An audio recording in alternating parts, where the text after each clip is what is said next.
ए जगतर नाथ तुमे शुणुछ ना दीटा बड़ बड़ आखि बड़ बड़ हाथ लोके कहती तुमे जीवंत किंतु तुमे मो पाई जड़टीए ये भी जानी तुमे किछि भी कह ना कि शुण ना सत कहना जगा तुमे समस्तंक पाई जीवंत आ मो पाई नीरव जड़ प्रतिमाटीए रागिबे नहीं प्रभु ये तुम छोट भक्तर अभिमानटीए लोके कहती मु बड़ भाग्यवान जानी मणिमा तुमे मते लुचि लुचि देख लुचि लुचि कथा हुओ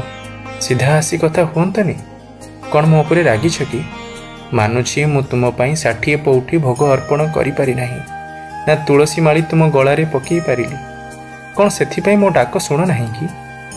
शुणिछि तुमे काहाठारु किछि निय नाही नियत क्रोध अहंकार दुख तुमे काड़े प्रेम आतुरा कौन सतरे मणिमा हे प्रभु नीलाचल धामी मो प्रियर सुना ठाकुर तुमे आसीब केबे मो भंगा मनर पासे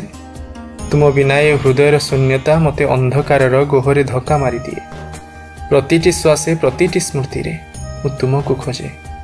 जेपरी चंद्रहीन राति तारा को अपेक्षा करे सेपरी मोर नयन तुमर करुणा दर्शन को तरसिबा को बाध्य करे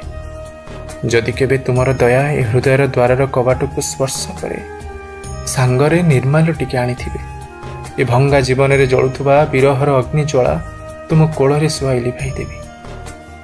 तुम चक्षुर करुणा सागर रे मोर समस्त अश्रु विलीन करदेवी शुण ना मु जीवी नरेन्द्र पोखरी तीरे सेठी आसीबे ना प्रभु मु जल भरिबार छल करी तुमको कणई कणई देखिबी नयन भरी हृदय भरी कृष्ण वर्ण से अभय मुख को मो शेष जीवन रे साइतिबी हे मो सुंदर मोहन जदि केबे दया करिबो मोर से व्याकुलता से दुख को दूरेई देब नाही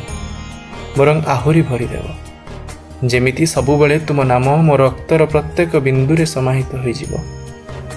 तुमे मोर जीवनर नयन मो नीरवतार स्वर